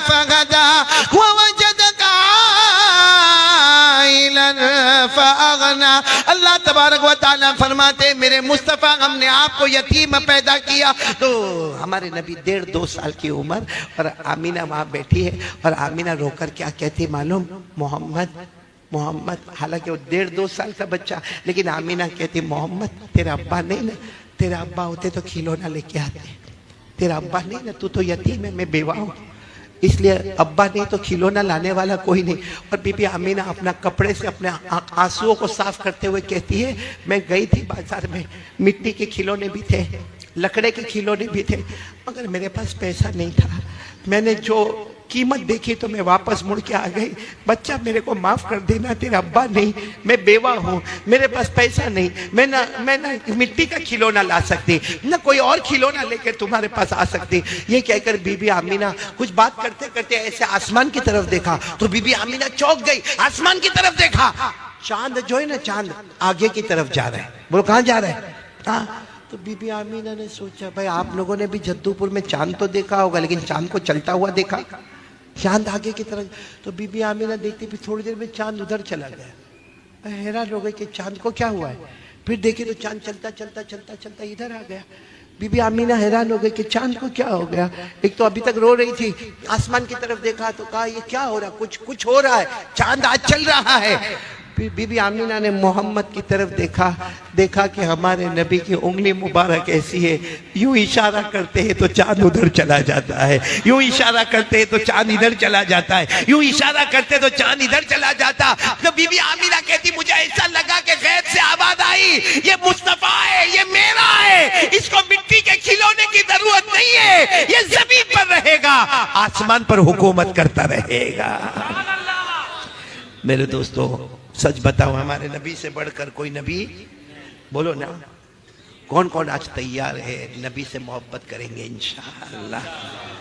भाई झूठ नहीं बोलना, करेंगे नबी से मोहब्बत करेंगे। मैं तो कभी कभी बहुत खुल के कहता हूँ क्रिकेटर से मोहब्बत करना है, बॉलीवुड वाले से करना है, हॉलीवुड वाले से करना है, कर ले। मैं कहता हूँ कर ले, लेकिन अल्लाह ने अगर थोड़ी अकल दी है तो इतना बता क्रिकेटर से क्यों मोहब्बत करता है, क्यों करता है? बॉलीवुड हॉलीवुड वाले से क्यों मोहब्बत करता है? जवाब क्या होगा मालूम है? वो कमाल बताता है। वो क्या करता है?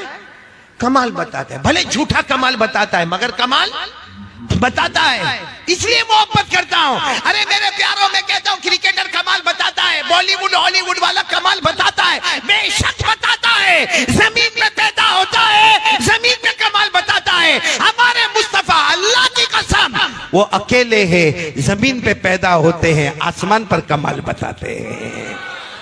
बताओ हमारे नबी ने कमाल बताया कि नहीं बताया? आवाज क्यों नहीं आ रही आपकी? बोलो बताया कि नहीं बताया? कौन कौन मेरा साथ देगा? अरे हाथ ऊपर करो ना, एक साथ में बोलो ना, मुस्तफा का दामन। आवाज से बोलो मुस्तफा का दामन। पूरा मजमा मेरे साथ में बोले, शुरू करे बोलना, शुरू करे। हमारे नबी वो नबी, बोलते जाओ, हमारे नबी वो नबी वो नबी वो नबी वो नबी वो नबी वो नबी वो नबी वो नबी वो नबी वो नबी वो नबी वो नबी वो नबी वो नबी। अल्लाह की कसम हमारे नबी वो नबी उंगली मुबारक से इशारा करे, चांद के 2 टुकड़े हो जाए, आधा इधर हो जाए, बोलो आधा। ऐसा कोई कर सकता मेरे दोस्तों? बोलो ना, कोई कर सकता? हमारे नबी की क्या शान होगी मेरे दोस्तों, क्या शान होगी कि हमारे नबी का ऐसा गुजर हो रहा है। बोलो ऐसा हमारे नबी का गुजर हो रहा है। वहाँ अबू जहल बैठा है, मक्का में अबू जहल बैठा है, उसके दोस्त बैठे हैं, शराब की मजलिस हो रही है और मालूम नहीं गालियाँ बकी जा रही है। हमारे नबी वहाँ से जाते हैं तो अबू जहल ने गालियाँ देना शुरू की और अबू जहल के दोस्तों ने भी गालियाँ देना शुरू की, किसी ने पत्थर मारा।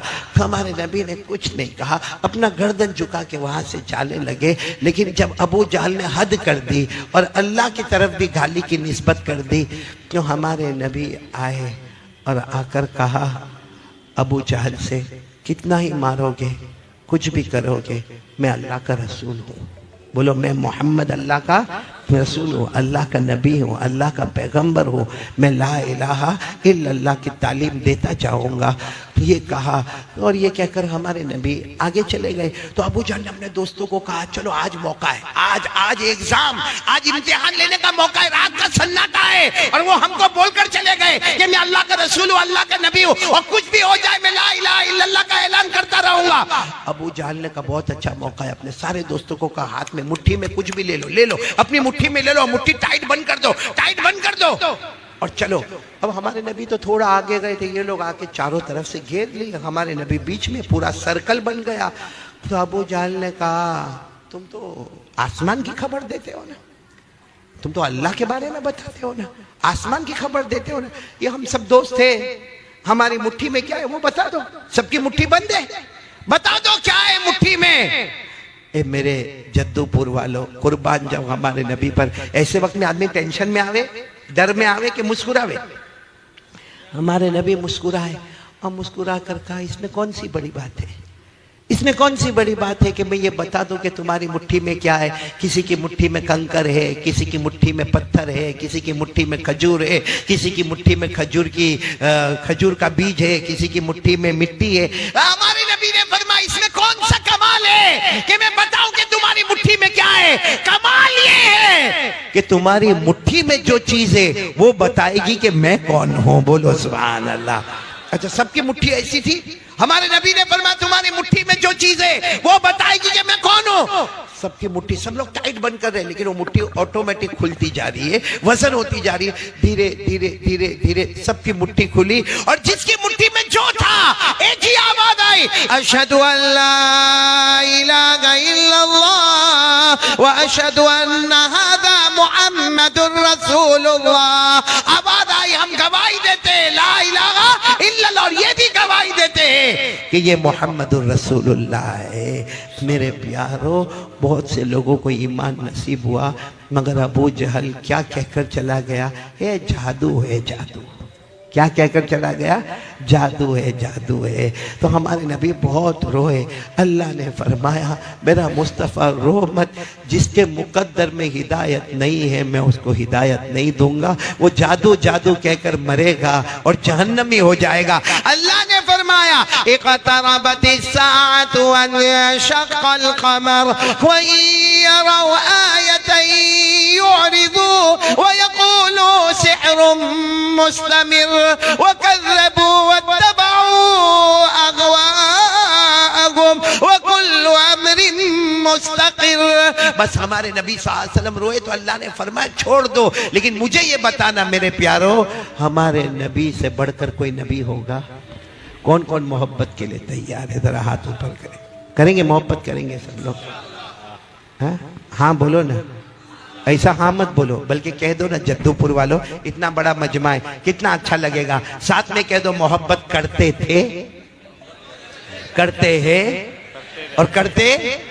आवाज नहीं आ रही है, पूरा मजमा बोलेगा मुस्तफा का दामन, और साथ में बोलेंगे मोहब्बत करते थे, करते और करते। पूरा मजमा साथ में बोले, हमारे नबी वो नबी, बोलते जाओ, हमारे नबी वो नबी, वो नबी वो नबी, वो नबी वो नबी, अल्लाह की कसम हमारे नबी वो नबी। उंगली मुबारक से इशारा करे, चांद के दो टुकड़े हो जाए। हमारे नबी वो नबी, बोलो ना, हमारे नबी वो नबी, वो नबी वो नबी। अल्लाह की कसम सूरज डूब गया, बोलो सूरज, रात का सन्नाटा हो गया। हजरत अली आए, कहा अल्लाह के रसूल, सूरज डूब गया, मगरिब का वक्त हो गया, सन्नाटा हो गया, मेरी असर की नमाज बाकी है, मेरी असर की नमाज।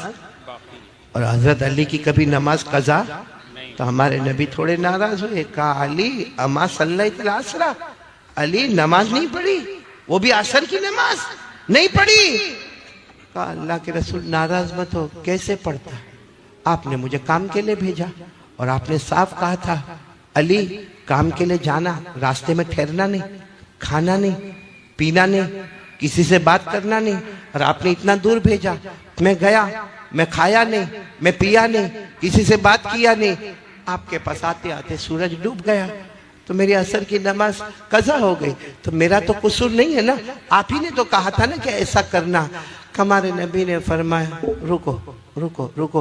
हमारे नबी खड़े हो गए। मेरे प्यारों, उस वक्त मैदान में तकरीबन 1400 लोग थे।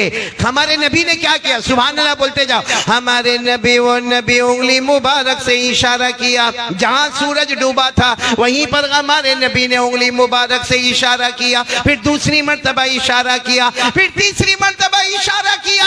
1400 साहबा ने फरमाया हमने अपनी आंखों से देखा डूबा हुआ सूरज भी मोहम्मद के इशारे पर वापस आ गया। सुभान अल्लाह, सुभान अल्लाह। अच्छा, वो सूरज आ गया।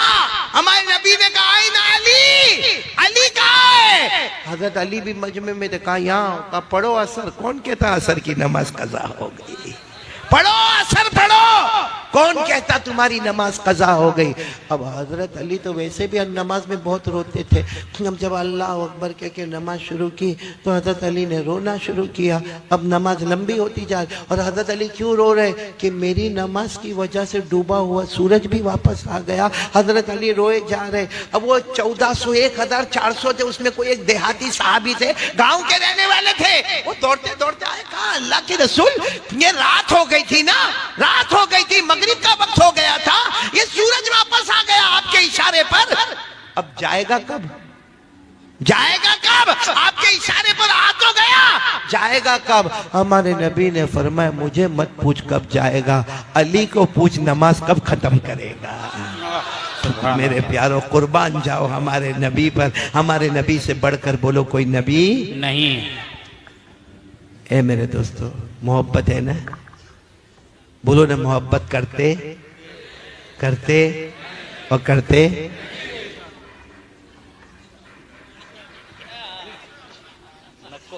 नहीं समझे? मैं बोलूंगा नहीं, नाराज हो जाओगे, फिर कभी नहीं बुलाओगे तो क्या करूंगा भाई। लेकिन बात सीधी है। नहीं, हमारे नबी के चेहरे पे दाढ़ी थी।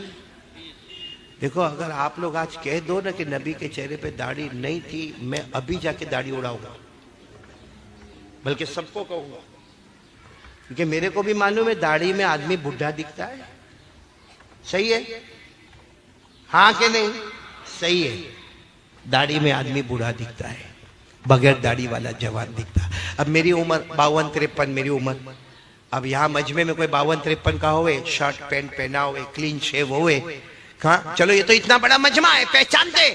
अगर नहीं पहचानते हुए तो क्या होगा मालूम है? वो भी आता होगा, मैं भी आता होगा। मेरी उम्र भी 52-53, उसकी उम्र भी 52-53, लेकिन मेरे चेहरे पर दाढ़ी, उसके चेहरे पे दाढ़ी। और ये भीड़ भाड़ में जद्दूपुर वाले मेरे को क्या बोलेंगे मालूम है? ओ चाचा जरा साइड पे हटो। और उसको क्या बोलेंगे? ओ भाई जरा साइड पे हट। कम वक्त मेरी बीवी चाची ने उसकी बीवी भाभी। सिर्फ वजह क्या है? वजह क्या है? दाढ़ी है। इसीलिए अजमेर वाले बाबा ख्वाजा मोइनुद्दीन चिश्ती को किसी मुरीद ने आकर कहा था, हजरत नमाज भी पढ़ूं, रोज़ा भी रखूं, ज़कात भी दूं, मगर दाढ़ी में ज़रा प्रॉब्लम है। हजरत ने पूछा क्या प्रॉब्लम है? कहा जवानी में बूढ़ा दिखने लगता है। भाई बाल सफ़ेद हो गए 2-4, जवानी में बूढ़ा दिखने लगता है। अजमेर वाले बाबा ने जो जवाब दिया, सुभान अल्लाह बोलो, सुभान अल्लाह बोलो, सुभान अल्लाह। अजमेर वाले बाबा ने क्या जवाब दिया? अरे हमें इससे मतलब नहीं, हम दाढ़ी रखे, हमें इससे मतलब नहीं कि जवानी के बुढ़ापा। हमने अपने गालों को मुस्तफा के गालों पर कुर्बान कर दिया है। भाई समझ में आ रही बात है? नाराज तो नहीं ना आप लोग मेरे से? रखोगे दाढ़ी? रखोगे? जो दाढ़ी नहीं रखता दुनिया वाले हैंडसम कहते हैं, दाढ़ी रख लेगा तो मुस्तफ़ा क़यामत में हैंडसम कहेंगे। बोलो सुभान अल्लाह। रखेंगे? बोलो दाढ़ी रखेंगे नहीं इंशाअल्लाह। क्योंकि मैंने देखा, बाज बड़े बड़े बूढ़ों को भी मैंने देखा संडे की मॉर्निंग में अब ये बूढ़ा ऐसा करेगा तो कैसा मामला चलेगा। आज से इरादा कर लो, हमारे नबी का तरीका हमारे पास होगा। कौन सा तरीका होगा वो तो मैं आ रहा हूँ, लेकिन हर तरीका नबी का हमारा तरीका होगा। बोलो इंशाअल्लाह। हमारे चेहरे पर दाढ़ी होगी। बोलो होगी कि नहीं होगी? इंशाअल्लाह। आपको मालूम है एक बहुत बड़े अल्लाह के वली गुजरे, ख्वाजा मजजूब। साथ में बोलो क्या नाम? ख्वाजा मजजूब। हाँ। वो क्या करते थे मालूम है? यूं दाढ़ी पकड़ते थे। पकड़ो, आप लोग भी पकड़ो, यूं दाढ़ी पकड़ो। अरे वो लोग पकड़ो जिनकी है, नहीं वो क्यों यूं यूं कर रहे हैं भाई? वो ख्वाजा मंसूब है ना, यूं दाढ़ी पकड़ते थे और क्या कहते थे मालूम? अल्लाह ने माफ कर दिया, अल्लाह ने माफ कर दिया। उनकी आदत थी रोजाना दाढ़ी पकड़े, अल्लाह ने माफ कर दिया, अल्लाह ने माफ कर दिया। एक मर्तबा कुछ जवान जमा हुए, कहा कि हजरत ये क्या है? दाढ़ी पकड़े तो अल्लाह ने माफ कर दिया। अरे वजू करे, नमाज पढ़े, रोजा रखे, ज़कात देवे तो अल्लाह ने माफ कर दिया, दाढ़ी पकड़े माफ क्या है? ख्वाजा मंसूब अल्लाह के वली थे, कहने लगे मैं सोचता हूँ, क्या सोचता हूँ? कि कल कयामत का दिन होगा। बोलो, कल कयामत का दिन होगा। मेरा अल्लाह मुझे पूछेगा क्या लेकर आया, क्या लेकर आया? मैं दाढ़ी पकड़कर कहूंगा कुछ नहीं लेकर आया, तेरे मुस्तफ़ा की सूरत लेकर आया, तेरे मुस्तफ़ा की सूरत लेकर आया। मुझे यकीन है उस वक्त मेरा अल्लाह कहेगा जा मैंने माफ कर दिया, जा मैंने माफ कर दिया। इसलिए मैं अभी से दाढ़ी पकड़ कर कहता हूं कि अल्लाह ने मुझे माफ कर दिया। अच्छा, ख्वाजा मंसूब शायर थे। अरे बोलो ख्वाजा मंसूब अच्छे अच्छे प्यारे नबी की शान में शेर लिखा करते थे। जब ये वाकया उनके साथ आया तो उन्होंने एक शेर लिखा। क्या शेर लिखा? कि मैं कयामत में अल्लाह को कहूंगा, दाढ़ी पकड़कर, बोलो दाढ़ी पकड़कर कयामत में अल्लाह को कहूंगा तेरे महबूब की, बोलो तेरे महबूब की, तेरे महबूब की शबागत लेके आया हूँ, तेरे महबूब की शबागत लेके आया हूँ, हकीकत तू ही बना दे, सूरत लेके आया हूँ। करेंगे, बोलो मेरे प्यारो, नबी से मोहब्बत करेंगे नहीं इंशाअल्लाह तो दाढ़ी रखेंगे नहीं इंशाअल्लाह। एक बात बोलो, नाराज तो नहीं होंगे ना? नहीं होंगे तो क्या करोगे? कुछ नहीं कर सकते तो सुना करो ना, चुपचाप सुन लो भाई। तो होगा कोई महल्ले, हमारे गुजरात में होता है, आपके यहाँ या भुवनेश्वर में या जद्दूपुर में होता है मेरे को नहीं मालूम। हमारे यहाँ पे गुजरात में एक ऐसा गांव में रिवाज होता है कि शाम का वक्त होता है ना, तो ये घर की औरत भी बाहर बैठी है, वो घर की औरत भी बाहर बैठी है, वो घर की औरत भी बाहर बैठी, दुपट्टा किसी के सर पे नहीं, कोई ककड़ी काट रही, कोई सब्जी काट रही है, और आपस में बातें भी होती रहती है अल्लाह रसूल की। आपस में मालूम नहीं क्या क्या बातें होती है। खैर वो चार पांच औरतें बैठी है, बोलो चार पांच। आप नाराज मत हो ना, गुजरात की बात बता रहा हूँ, आप नाराज मत हो ना। कितनी औरतें बैठी है? चार। इतने में जो जवान लड़के होते हैं ना, वो 4-5 लड़के होंगे, बिल्कुल क्लीन शेव, चिकना गाल बिल्कुल, हाँ, और बराबर एकदम ड्रेस भी बराबर। वो 4 लड़के ऐसे आए, औरतों ने इनको देखा, बोलो इन्होंने औरत को देखा, फिर वहां गए, फिर आए, इन्होंने किसको देखा? औरत को देखा, औरतों ने इनको, फिर वहां गए, फिर आए, इन्होंने किसको देखा? औरतों को देखा, औरतों ने। ऐसा 4-5 मर्तबा हुआ, ये औरतों को देखे, औरतें इनको देखे, और वो अपना सब्जी काटने में मस्त है, ये इनको देख रहे, वो उनको देख रहे। इतने में मस्जिद के इमाम साहब निकले नमाज पढ़ा के। अब वो इमाम साहब निकले तो सर पे इमामा, लंबा जुब्बा, पैजामा, और हाथ में तस्बीह, जेब में मिसवाक, जैसे मौलाना है। वो जितनी औरतें थी ना, एक दूसरे को ए मौलाना है, चलो अंदर, मौलाना है, चलो अंदर। 2 सेकंड में तो सारी औरतें, मौलाना बेचारे गर्दन झुका के आ रहे हैं। तो ये 4 जवान है मौलाना के पास गए, कहो मौलाना you are looking very danger. एक बात पर आ जाओ मेरे दोस्तों, ये तो मैंने आपका मूड बना दिया, मूड बन गया। हमारे नबी कितनी चीजें छोड़ कर गए? 2 चीजें छोड़ कर गए। एक क्या छोड़ कर गए? कुरान, जो रोजाना कितनी देर पढ़ोगे? अब दूसरी चीज मैं आपको बता रहा हूँ, कितनी देर हो गई मेरे को बोलते बोलते?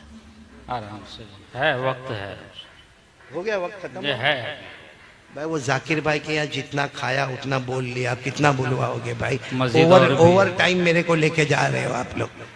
वो दीन मोहम्मद भी गायब हो गए, वो तो कब के गए, आप शुरू में बता दिए चले गए। अच्छा वही तो, मैं बीवी के पास तो नहीं चला गया। इसको मैंने इतना अच्छा कहा दोपहर में मेरे को छोड़ दे एयरपोर्ट पे, कहता ना बयान करने के लिए तो बुलाया, खाने के लिए थोड़ी बुलाया था यहाँ पे।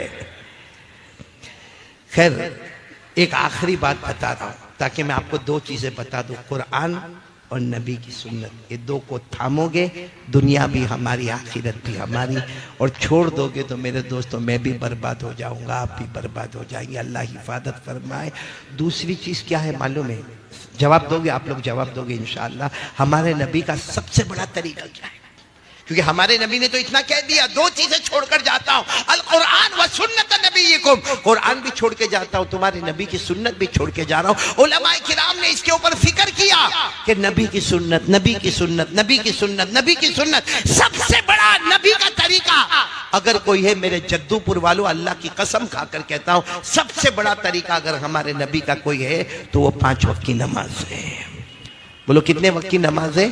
5 वक्त की नमाज है। अब कौन कौन तैयार है मेरे भाइयों? देखो देखो देखो देखो, मैं पहले एक बात बताऊंगा, अभी टाइम है ना आपके पास, इसे खुलकर सुनना। पूरा मजमा बोलो, कयामत आएगी कि नहीं आएगी? नहीं, आवाज से बोलो ना, आएगी कि नहीं आएगी? कौन कौन बोल रहा है कयामत आएगी? हाथ ऊपर करे, बोलो आएगी, कयामत आएगी। और कयामत को कोई रोकने वाला? कब आएगी नहीं मालूम, लेकिन आएगी जरूर, और उसे कोई रोकने वाला। अल्लाह ने फरमाया, अल्लाह ने फरमाया, अल्लाह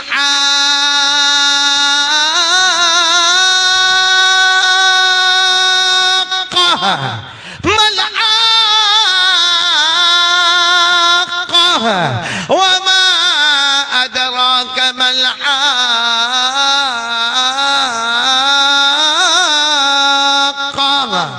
अल्लाह कहते आएगी, झंझोड़ देगी, झंझोड़ देगी, हिला के रख देगी। बोलो कयामत। आवाज नहीं आ रही, बोलो कयामत। मालूम है कयामत का मैदान होगा ना, सब जमा होंगे। बोलो कयामत के मैदान में उस वक्त अल्लाह की तजल्ली आएगी। कैसी होगी अल्लाह की तजल्ली हमको नहीं मालूम, कमा यलीक़ु बि जलाली व शानी, उसी को मालूम कैसे, लेकिन तजल्ली आएगी और आवाज आएगी, उस जुदूनी। क्या आवाज आएगी? उस जुदूनी, यानी जितने होंगे कयामत के मैदान में, आवाज आएगी, उस जुदूनी, आओ सजदा करो, मुझे सजदा करो। कौन सजदा करने के लिए कह रहा है? और सजदा किसको करना चाहिए? अल्लाह को ही करना चाहिए। अब सुनना, जैसे अल्लाह की आवाज आएगी ना, उस जुदूनी, मुझे सजदा करो। जितने नमाजी होंगे, फजर, जोहर, असर, मगरिब, ईशा, वितर, जितने नमाजी होंगे सब सजदे में। तो अल्लाह क्या फरमाएंगे मालूम है? कोई तजल्ली में से आवाज आएगी, इरफाउ रुऊसकुम, अपना सर उठाओ, तुम दुनिया में भी झुकते थे, आज भी झुक गए, पीछे मुड़ो, मैंने बगैर हिसाब किताब के जन्नत का फैसला कर दिया। वो पीछे मुड़ेंगे, जन्नत का दरवाजा बोलो खुला होगा, खुला होगा। अल्लाह ने फरमाया जन्नत का दरवाजा खुला होगा। वफुतिहत अबवाबुहा वक़ाल लहुम खज़नतुहा सलामुन अलैकुम तिबतुम फदखुलूहा खालिदीन। अल्लाह तबारक व तआला की तरफ से ऐलान होगा, ए मेरे नमाजी बंदे, जन्नत का दरवाजा खुला है, आगे बढ़ते जाओ, फरिश्ते सलाम सलाम करते रहेंगे। तो मेरे दोस्तों, कयामत के मैदान में जब ऐलान होगा ना, सजदा करो, सारे नमाजी सजदे में, और कहाँ जाएंगे? जन्नत। अब बचा कौन मैदान में? अरे सब बोलो ना, कयामत के मैदान में बचा कौन? वो बेनमाजी खड़े होंगे। फिर अल्लाह की आवाज आएगी, उस जुदूनी, अल्लाह की आवाज आएगी, करो ना, सजदा करो। और आवाज में ये भी आएगा, वो देख तेरे अब्बा ने सजदा किया, चले गए जन्नत में, वो तेरी खाला भी चली गई जन्नत में, वो तेरा फूफा भी चला गया जन्नत में, अरे वो जद्दूपुर वाला तेरा पड़ोसी भी चला गया जन्नत में। अल्लाह कहेंगे, मेरा बंदा कर ले ना, मेरी बंदी कर ले, सजदा कर ले, जन्नत का दरवाजा खुला है। मेरे प्यारो, लेकिन ये वो लोग होंगे जो नमाज पढ़ते बराबर, वो सजदा करने की कोशिश तो करेंगे, काय का सजदा करेंगे। ये जो कमर है ना, कमर, ये हिस्सा जो है ना, ये पहलू का हिस्सा, इसमें अल्लाह एक लोहे का टुकड़ा रखेगा, वो ऑपरेशन होगा, लोहे का टुकड़ा रखेगा जो जहन्नम में 3000 साल गर्म किया गया होगा, वो लोहा यहाँ पे रखा जाएगा। सजदा तो दूर की बात, वो रुकू करने जाएगा ना, जैसा रुकू करने जाएगा, बस वो जैसा शुरू होगा ऐसा जलेगा, वो खड़ा हो जाएगा। अल्लाह कहेंगे, मेरा बंदा कर, सजदा कर ले। सब जन्नत में गए, जा तू भी जन्नत में जा। वो फिर झुकने जाएगा, सजदा तो दूर की बात, रुकू पर आएगा, कैसा जोर से चिल्लाएगा, आह करके चिल्लाएगा, और फिर रोएगा रोएगा रोएगा रोएगा, ये आंसू खत्म हो जाएंगे और खून के कतरे टपकना शुरू हो जाएंगे और अल्लाह बार बार कहेंगे सजदा कर लेना, सजदा कर लेना। आखिर में वो क्या कहेगा, अल्लाह खून के आंसू टपक रहे, अल्लाह बहुत जलता, अल्लाह जैसे झुकता हूं बहुत जलता, अल्लाह मैं नहीं सजदा नहीं कर सकता।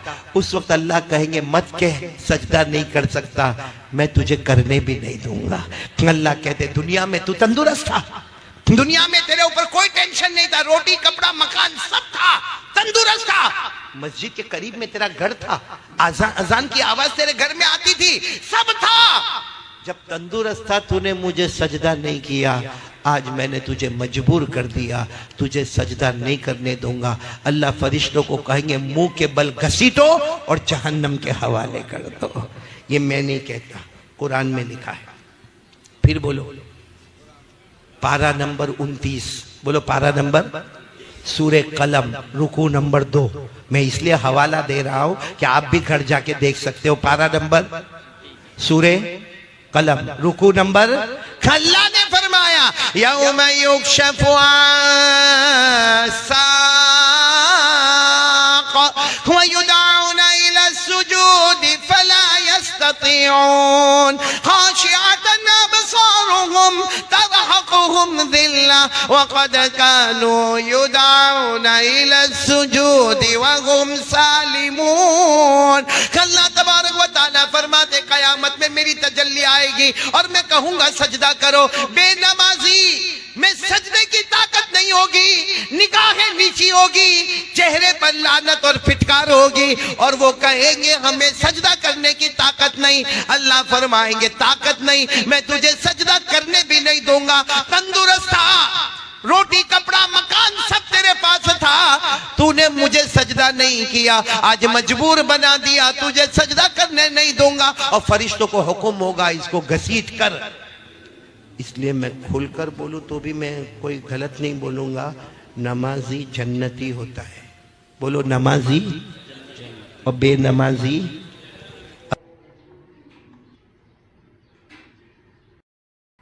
दोस्तों उम्मीद करता हूँ कि आप हजरात ने इस बयान को पूरा सुना होगा।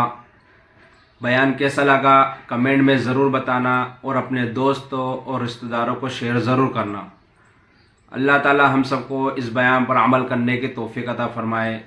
तो दोस्तों फिर मिलते हैं अगली वीडियो में, जब तक अपना ख्याल रखिए, हमें दुआओं में याद रखिए। अस्सलामु अलैकुम व रहमतुल्लाहि व बरकातुहू।